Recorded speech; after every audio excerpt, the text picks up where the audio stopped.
Hello बच्चों, welcome back to my channel. कैसे हैं आप सब लोग। आज की वीडियो में आप लोग के लिए इंडियन इकोनॉमी यानी भारतीय अर्थव्यवस्था के एमसीक्यू क्वेश्चंस लेकर के आई हूँ। इससे पहले भी मैंने वीडियो अपलोड करी है, इसमें काफी अच्छे क्वेश्चंस थे। आज की वीडियो में भी ऐसे ही कुछ इंपॉर्टेंट क्वेश्चंस रहेंगे। तो आइए वीडियो को शुरू करते हैं, लेकिन उससे पहले आपको वीडियो को लाइक कर देना है, फ्रेंड्स का शेयर कर देना है और चैनल को अगर सब्सक्राइब नहीं किया है सब्सक्राइब कर लेना है। आइए शुरू करते हैं।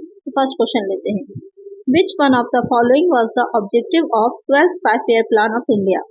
भारत की 12वीं पंचवर्षीय योजना का उद्देश्य कितने से कौन सा था।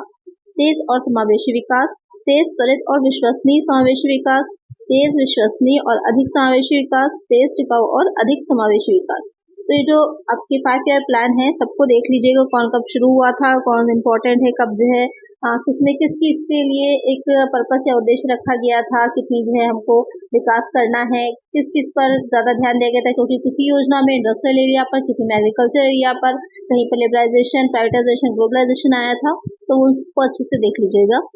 यहाँ पर जो क्वेश्चन कह रहा है कि 12वीं पंचवर्षीय योजना जो थी उसका मेन ऑब्जेक्टिव क्या था। Faster and inclusive growth, faster quick and reliable inclusive growth, faster reliable and more inclusive growth, या फिर faster sustainable and more inclusive growth.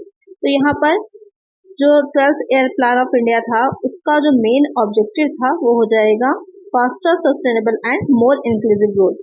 इसका आंसर हो जाएगा ऑप्शन डी, तेजी से सस्टेनेबल और ज्यादा समावेशी विकास, यानी बहुत सी चीजों को एक साथ जोड़ करके उस पर जो है डेवलपमेंट की बात कही गई थी। इसका आंसर हो जाएगा ऑप्शन डी। और ये जितने भी प्लान्स हैं कब शुरू हुए कब आए, तो लास्ट में एक आप लोग को मैं प्रोवाइड करा दूंगी, इसमें ही लास्ट में आप स्क्रीनशॉट ले लीजिएगा उसका, जहाँ पर सारे 5 प्लान जो थे कब स्टार्ट हुए थे उनके बारे में दे रखा होगा, तो एक बार में देख लीजिएगा। नेक्स्ट क्वेश्चन है, इंडियन इकोनॉमी इज। भारतीय अर्थव्यवस्था है समाजवादी अर्थव्यवस्था, गांधीवादी अर्थव्यवस्था, मिश्रित अर्थव्यवस्था, मुक्त अर्थव्यवस्था। हमारे इंडिया की कैसी इकोनॉमी जो है वो किस तरह की है। सोशलिस्ट है, गांधीयन इकोनॉमी है, मिक्स्ड इकोनॉमी है, फ्री इकोनॉमी। तो हमको पता ही है हमारे इंडिया की इकोनॉमी कैसी है, मिक्स्ड इकोनॉमी है, मिश्रित अर्थव्यवस्था। यहाँ पर प्राइवेट सेक्टर और जो आपका पब्लिक सेक्टर है दोनों मिलकर के काम करते हैं। नेक्स्ट क्वेश्चन है, mixed economy means an economy where. मिश्रित अर्थव्यवस्था का अर्थ है ऐसी अर्थव्यवस्था जहाँ राज्य द्वारा कृषि और उद्योग दोनों को समान रूप से बढ़ावा दिया जाता है, निजी क्षेत्र के साथ साथ सार्वजनिक क्षेत्र का सह अस्तित्व है, भारी उद्योगों के साथ साथ लघु उद्योगों का भी महत्व है, अर्थव्यवस्था सैन्य और नागरिक शासनों द्वारा नियंत्रित होती है। यानी कि क्वेश्चन कह रहा है मिक्स्ड इकोनॉमी कैसी होती है। जैसे अभी मैंने बताया ही था कैसी होती है, इसमें पब्लिक सेक्टर और प्राइवेट सेक्टर दोनों मिलकर काम करते हैं। Both agriculture and industry are equally promoted by the state. There is coexistence of public sector along with private sector. There is importance of small scale industries along with heavy industries. Economy is controlled by military as well as civilian rules. तो अब यहाँ पर बहुत ही easy है देखना कि क्या हो जाएगा। जो बी ऑप्शन दे रखा है कि there is coexistence of public sector and private sector, यानी कि जो है दोनों मिल करके साथ में कार्य करते हैं। क्या आंसर हो जाएगा ऑप्शन बी। जो मेन आधारभूत चीजें होती हैं, इंफ्रास्ट्रक्चर से रिलेटेड चीजें होती हैं, तो वो सारी जो होती है वो प्राइवेट सेक्टर में ना रह करके पब्लिक सेक्टर में रखी जाती हैं, जिससे कि वो सभी को इक्वली मिल सके और इक्वली डेवलपमेंट सबका हो सके। और बाकी जितनी चीजें हैं उसको प्राइवेट सेक्टर में दे दिया जाता है। अब आज के टाइम में तो बहुत कुछ प्राइवेट सेक्टर में जा चुका है। पहले अगर हम बात करें तो इतना कुछ प्राइवेट सेक्टर में नहीं था। प्राइवेट सेक्टर भी फ्री होकर काम करता था अपना, लेकिन इतनी चीजें नहीं थी। आज के टाइम में बहुत ज्यादा प्राइवेट सेक्टर को दे दिया गया है, सभी कुछ आप लोग जानते ही हैं। चलिए नेक्स्ट क्वेश्चन है, the deputy chairman of the planning commission, योजना आयोग के उपाध्यक्ष, मानव संसाधन विकास मंत्री, वित्त मंत्री, कैबिनेट मंत्रालय का दर्जा प्राप्त होता है, एक प्रतिष्ठित अर्थशास्त्री होते हैं। एचआरडी मिनिस्टर होंगे, finance minister, hold the rank of cabinet ministry, या फिर is an economist of reputed.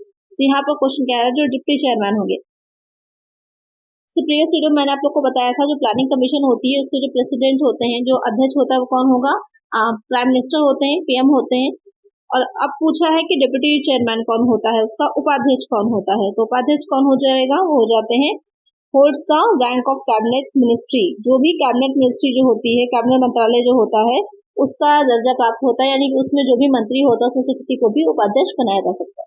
इसका आंसर हो जाएगा ऑप्शन सी। तो नेक्स्ट क्वेश्चन लेते हैं, the second 5-year plan led more stress on. दूसरी पंचवर्षीय योजना में अधिक जोर दिया गया औद्योगिकरण, गरीबी दूर करना, सॉइल लैंड या फिर कृषि। Industrialisation, removing poverty, self reliance, agriculture. तो यहाँ पर क्वेश्चन कह रहा है कि जो दूसरी पंचवर्षीय योजना थी उसमें किस चीज पर ज्यादा जोर दिया गया था। यहाँ पर अगर हम बात करें सेकेंड 5 ईयर प्लान की, तो उसमें क्या चीज ज्यादा इंपॉर्टेंट थी, तो वहां पर इंडस्ट्रियलाइजेशन पे ज्यादा ध्यान दिया गया था, औद्योगिकरण पे ज्यादा ध्यान दिया गया। जो पहली आपकी फर्स्ट ईयर प्लान था, जो पहली पंचवर्षीय योजना थी, पहला 5 ईयर प्लान आया था, वो कब से था, 1951 से था। जो फर्स्ट ईयर जो था पहला, वो कब से हो जाएगा, 1951 से। इसकी डेट्स भी याद रखिएगा, एग्जाम में पूछी जा सकती हैं। 1951 से 1956 तक था। और जो दूसरी आई थी पंचवर्षीय योजना, वो कब से थी, जो सेकंड वाली थी, वो हो जाएगी 1956 से। 1951 से याद रखिए, 5 साल जोड़ते जाइए, बहुत इजी रहता है। बीच में कुछ 2 वर्ष की 1 वर्ष की भी योजनाएं आई थी, तो उसको भी देख लेंगे भी क्वेश्चंस में आगे। तो यहाँ पर नेक्स्ट हो जाएगा 1956 से 61। ये जो सेकंड वाली थी उसका जो टाइमिंग पीरियड था 1956 से 1961 तक का था। और इसमें जो था, नेहरू जी ने जो महालनोबिस मॉडल था उसको अपनाया था, और वहां पर जो हैवी इंडस्ट्रीज एरियाज होते हैं, या फिर जो भारी उद्योग, बुनियादी इंफ्रास्ट्रक्चर जो इंडस्ट्रीज होती हैं, उन पर ज्यादा ध्यान दिया था। तो यहाँ पर इसलिए औद्योगिकरण। पहली पंचवर्षीय योजना जो थी, जो फर्स्ट 5 ईयर प्लान था, उसमें क्या था, मेन एग्रीकल्चर। तो उनका पहले मोटिव ये था कि खाद्यान्न उत्पादन में, एग्रीकल्चर में हम अपने आप को क्या कर लें, सेल्फ डिपेंड कर लें, आत्मनिर्भर हो जाए, किसी दूसरे देश से हमको इम्पोर्ट ना करना पड़े। और सेकेंड वाली में क्या था उनका, ये एक प्लान था कि औद्योगिकरण को ज्यादा से ज्यादा बढ़ावा दिया जाए, जिससे कि इंडस्ट्रीज भी इंडिया में डेवलप हो सके। उसी में ही आगे अगर हम बात करें तो बहुत सी परियोजनाएं चलाई गई थी, जैसे भिलाई है, दुर्गापुर है, राउरकेला में जल विद्युत परियोजनाएं शुरू करी गई थी। वहां पर इस्पात मिले लगाई गई थी, तो वो सारे काम किए गए थे सेकंड जो आपका 5 ईयर प्लान है उसमें। नेक्स्ट क्वेश्चन है, rolling plan is the plan for. Rolling योजना एक योजना है, 1 वर्षीय, 2 वर्षीय, 3 वर्षीय, 5 वर्षीय। यानी कि जो रोलिंग प्लान होता है वो कितने वर्षीय योजना है, तो जो रोलिंग प्लान है वो हो जाएगी 1 वर्षीय, 1 ईयर की। तो इसका आंसर हो जाएगा ऑप्शन ए। अच्छा, रोलिंग प्लान होता क्या है?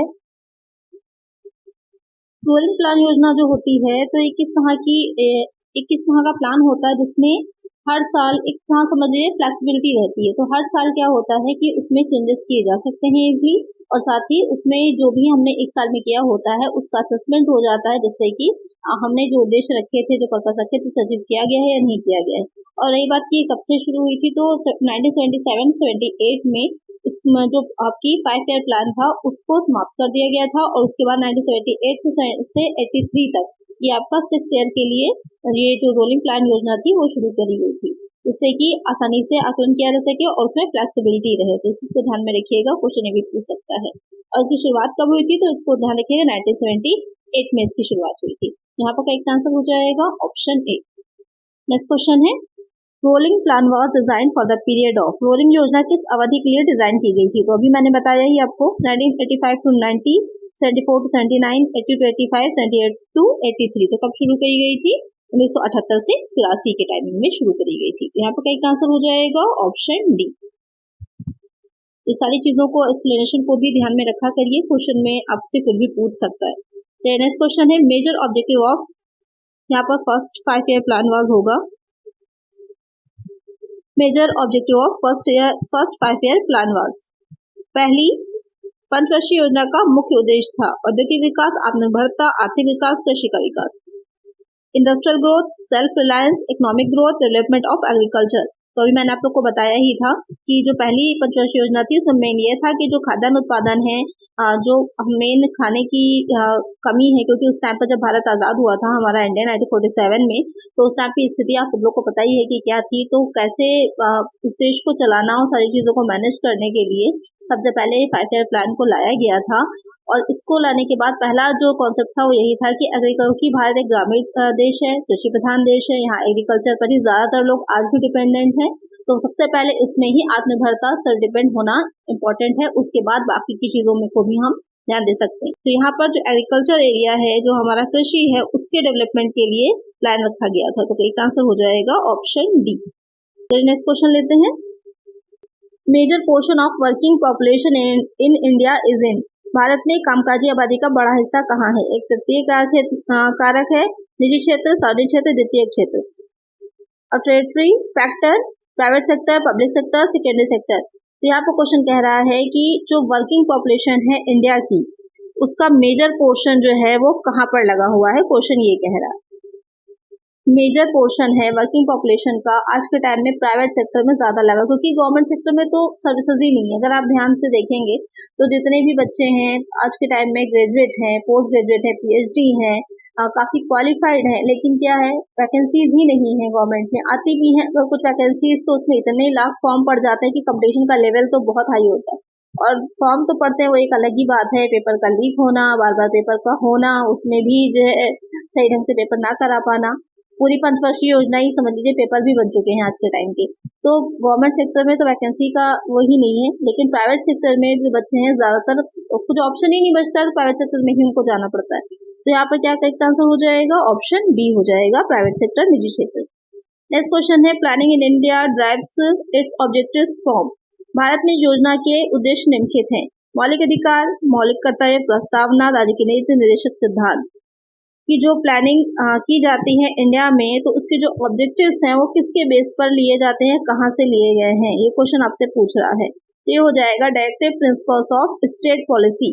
जो राज्य की नीति निर्देशक सिद्धांत होते हैं आपने पढ़े होंगे, तो जो राज्य के निर्देशक सिद्धांत होते हैं उनमें ही है कि राज्य का एक कर्तव्य बनता है कि हमारे देश में जो भी शिक्षित या अशिक्षित जिस भी तरह के नौजवान हैं, जिस भी तरह के बच्चे हैं, उन लोगों के लिए रोजगार यानी कि एम्प्लॉयमेंट को अरेंज किया जाए या डेवलप करें, किसी भी तरह से उनको देना है। तो ये उनके सिद्धांतों में आता है। वहीं से ही प्लानिंग जो है वो भी लिया गया है कि कैसे लोगों का जीवन स्तर को ऊपर उठाया जाए, कैसे उन्हें रोजगार दिया जाए, कैसे उनके अधिकारों की रक्षा की जाए, ये सारी चीजें आ जाती है।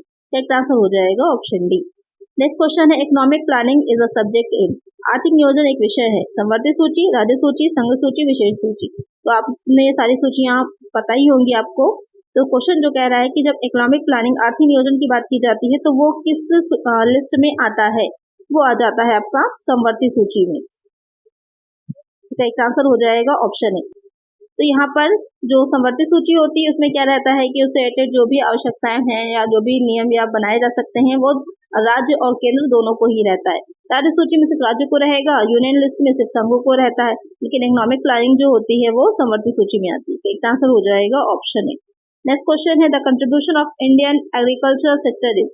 भारतीय कृषि क्षेत्र का योगदान है increasing, decreasing, constant, none of there. तो यहाँ पर क्वेश्चन कह रहा है कि जो कृषि क्षेत्र है उसका योगदान आज के टाइम में बढ़ रहा है, घट रहा है, या फिर स्थिर है, या फिर इनमें से कोई नहीं। तो क्या है आज के टाइम में जो कृषि क्षेत्र है उसका योगदान घट रहा है, डिक्रीज हो रहा है। तो डिक्रीज हो रहा है क्योंकि बहुत से रीजंस हैं इसके लिए उत्तरदायी, जैसे कि आज के टाइम में उस लेवल की या उस तरह की खेती नहीं की जा पा रही है, या फिर लोग उससे हट करके दूसरी चीजों की तरफ आ रहे हैं, औद्योगिकरण तेजी से बढ़ रहा है तो कृषि की तरफ लोगों का ध्यान घट रहा है। या फिर कृषि भी जो अब है, एक पहले क्या था छोटे छोटे किसान बहुत होते थे, लेकिन अब क्या है अब बड़ी मात्रा में ही एक साथ खेती की जाती है। छोटे छोटे किसान जो है क्योंकि इतना ज्यादा भार बढ़ जाता है, इतना ज्यादा कर्जा बढ़ जाता है कि उनके लिए पॉसिबल नहीं हो पाता है खेती कर पाना, इसलिए क्या है कि वो डिक्रीज हो रहा है लगातार। एक आंसर हो जाएगा ऑप्शन बी। नेक्स्ट क्वेश्चन है the concept of 5-year plan was introduced by. पंचवर्षीय योजना की अवधारणा किसके द्वारा प्रस्तुत की गई थी? मोरारजी देसाई, लाल बहादुर शास्त्री, जवाहरलाल नेहरू, इंदिरा गांधी। तो ये जो 5-year प्लान थे किसने इंट्रोड्यूस किए थे, ये क्वेश्चन में पूछ रहा है किसने इंट्रोड्यूस किए थे। तो जवाहरलाल नेहरू जी जो थे उन्होंने इंट्रोड्यूस किया था। तो एक आंसर हो जाएगा ऑप्शन सी। बहुत इंपॉर्टेंट क्वेश्चन है, ध्यान में रखिएगा। चलिए नेक्स्ट क्वेश्चन लेते हैं। The strategy of rolling plan was adopted by. Rolling योजना की रणनीति किसके द्वारा अपनाई गई थी? जवाहरलाल नेहरू, मोरारजी देसाई, राजीव गांधी, नरेंद्र मोदी। तो यहाँ पर क्वेश्चन कह रहा है कि ये जो रोलिंग प्लान था वो किसके द्वारा अडॉप्ट किया गया था। तो जो 5-year प्लान था वो तो जवाहरलाल नेहरू जी जो थे उनके द्वारा किया गया था, और ये जो प्लान था रोलिंग प्लान वो किसके द्वारा था? मोरारजी देसाई जी द्वारा था। तो एक आंसर हो जाएगा ऑप्शन बी। नेक्स्ट क्वेश्चन है the total expenditure for agriculture was the highest in which 5-year plan. किस पंचवर्षीय योजना में कृषि पर कुल व्यय सर्वाधिक था? चौथी पंचवर्षीय योजना, तीसरी, द्वितीय या फिर प्रथम। अब पूछ रहा है कि कौन सी ऐसी योजना थी, 5-year प्लान कौन सा था जिसमें टोटल एक्सपेंडिचर जो एग्रीकल्चर पर था वो सबसे ज्यादा किया गया था? तो कौन सा हो जाएगा? जो चौथी थी, 4th 5-year प्लान था, वहां पर सबसे ज्यादा जो कृषि क्षेत्र था, जो एग्रीकल्चर सेक्टर था, उस पर सबसे ज्यादा एक्सपेंडिचर किया गया था। करेक्ट आंसर हो जाएगा ऑप्शन ए। नेक्स्ट क्वेश्चन है the first chairman of planning commission. योजना आयोग के प्रथम अध्यक्ष सरदार वल्लभ भाई पटेल, इंदिरा गांधी, डॉक्टर राजेंद्र प्रसाद, जवाहरलाल नेहरू। अब क्वेश्चन यहाँ पर ध्यान से समझिएगा कि चेयरमैन ऑफ प्लानिंग कमीशन, तो मैंने बताया है आप लोगों को चेयरमैन कौन होता है प्लानिंग कमीशन का, जो भारत का इंडिया का पीएम होता है। तो जो पहली बार स्टार्ट किया गया था तो उस टाइम इंडिया का पीएम कौन था, जो इंडिया का फर्स्ट पीएम थे वही हो जाएंगे प्लानिंग कमीशन के चेयरमैन भी। तो कौन थे आप लोग जल्दी से मुझे कमेंट करिए, अभी मैंने आप लोग को बताया ही है इसे। इसका आंसर आप लोग मुझे कमेंट करिएगा, सभी बच्चे कमेंट करेंगे जितने बच्चे भी वीडियो देख रहे हैं। चलिए नेक्स्ट क्वेश्चन है the growth rate of agriculture sector was negative इन। किस योजना में कृषि क्षेत्र की विकास दर ऋणात्मक थी? फर्स्ट प्लान में, सेकंड में, थर्ड में या फिर सभी में? जो एग्रीकल्चर था सेक्टर है उसका ग्रोथ रेट जो था जो निगेटिव था, कौन सी इसमें से प्लान में निगेटिव रहा है? तो जो थर्ड ईयर प्लान था उसमें निगेटिव रहा। अब यहाँ पर आप जोड़ भी सकते हैं एक दूसरे से। थर्ड ईयर प्लान जो था उसमें निगेटिव रहा था, इसीलिए जो फोर्थ ईयर प्लान जो आया था तो वहां पर सबसे ज्यादा एक्सपेंडिचर जो किया गया था वो एग्रीकल्चर सेक्टर पर ही किया गया था। तो सबको अगर अच्छे से समझिएगा तो वहां पर आपको आसानी से समझ में आ जाएगा कि एक दूसरे से सब रिलेट ही करती है। एक आंसर हो जाएगा ऑप्शन सी। नेक्स्ट क्वेश्चन लेते हैं। Globalisation of Indian economy means. भारतीय अर्थव्यवस्था के वैश्वीकरण का अर्थ है बाहरी उधारी में वृद्धि, बड़ी मात्रा में एफडीआई, आयात प्रतिस्थापन, अन्य देशों के साथ आर्थिक संबंधों पर न्यूनतम संभव प्रतिबंध, increasing external borrowing, larger FDI, import substitution, minimum possible restrictions on economic relation with other countries. तो यहाँ पर क्वेश्चन कह रहा है जो ग्लोबलाइजेशन होता है भारतीय अर्थव्यवस्था में उसका क्या अर्थ है? तो तीन चीजें एक साथ आई। वैसे तो एलपीजी जो होती है लिक्विड पेट्रोलियम गैस कहलाती है, लेकिन अगर हम कॉमर्स की बात करें तो जो एलपीजी है उसका मीनिंग कॉमर्स में क्या होता है?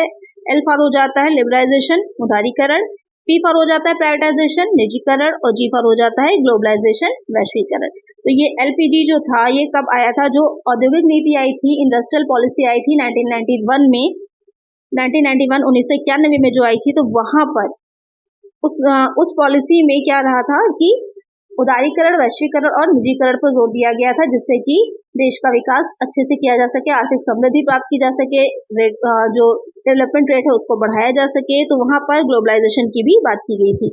अब कहा जाता है कि भारतीय अर्थव्यवस्था में इसका क्या मतलब है या क्या अर्थ है? तो भारतीय अर्थव्यवस्था में इसका जो अर्थ होगा minimum possible restrictions on economic relation with other countries. Globalisation वैश्वीकरण का मतलब ही होता है कि संपूर्ण विश्व को एक बाजार, एक मार्केट की तरह देखना, यानी कि पूरा वर्ल्ड जो है वो एक मार्केट बन जाता है।